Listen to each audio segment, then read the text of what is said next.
Now that you're familiar with demand, let's talk a little bit about supply. Supply is the amount of a good or service that producers are willing to supply or provide at a given price. Now, just like demand, there is a supply schedule, and that supply schedule is used to gauge the market for an item to determine how much of that item should be provided to the market.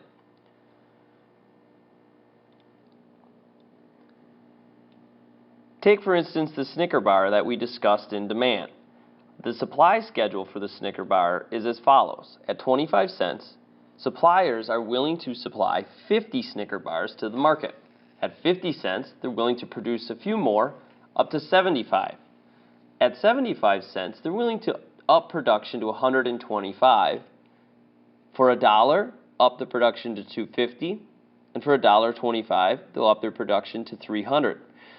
So you can see that this is kind of the opposite relationship as demand. As the price is increasing here, suppliers are willing to produce more and more. And as the price decreases, suppliers are less willing to produce. When we plot out the information, we get a supply curve. And a supply curve is created with the information on the supply schedule. And it can help to predict market reactions and market trends. For instance, our supply curve on the Snickers bar here, we would take our quantity supplied in the supply schedule and we would plot it out on the graph here. All right, and this will help us to understand what the market is telling us as far as producers of Snickers. So we take our information there, we plot it out onto our supply curve, and this is what we get. Okay, connect the dots, and we've got a supply curve. This allows me to see not only what information I had on my supply schedule, but also information that falls in between some of the prices that I had originally assumed I would price my Snicker bar at. Okay, and this also enforces something known as the law of supply. As the price increases, suppliers are more willing to produce. As the price decreases, suppliers are less willing to produce. Okay, this is a direct relationship, and this is the opposite of what demand is, the law of demand. So, law of supply, as the price increases, the quantity supplied increases. And as the price decreases, the quantity supplied decreases. Okay, now just like demand, if we are changing the price of the product in question, we're going to move along the curve.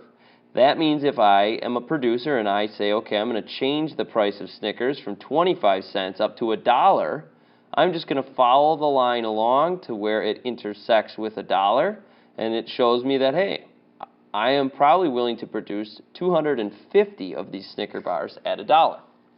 Okay?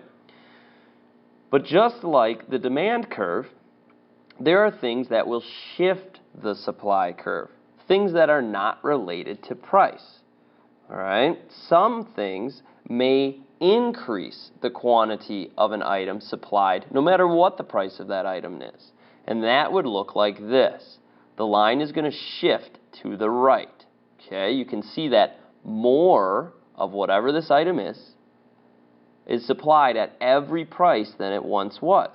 Maybe there's some sort of new technology that makes producing this item much easier, which would increase the amount of these items that are floating around.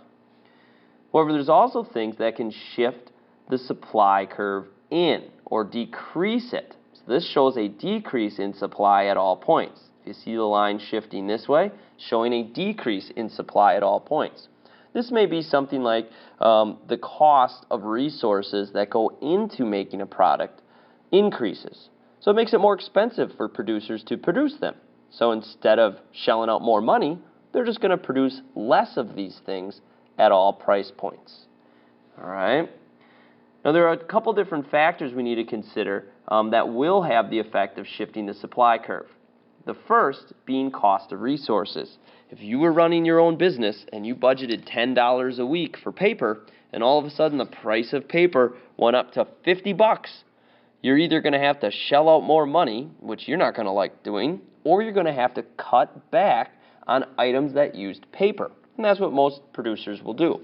So if the cost of their resources goes up, that's going to decrease the amount that they're willing to supply. But on the inverse, if they budget $10 for paper and paper drops in price dramatically, they'll be able to purchase lots of paper. So they may produce lots of goods that have paper in there. The second factor that would shift the supply curve is productivity.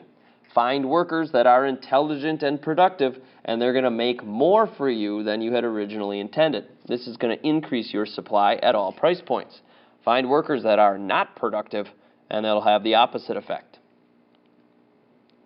Technology is a massive, massive shifter of the supply curve. If you have a new bottling technology at a Coke factory, you're going to be able to produce more soda than you had been in the past. So there'll be more soda floating around at all price points. Whereas if you lack that technology and you're doing it all by hand, you're going to produce less than you originally planned at all price points.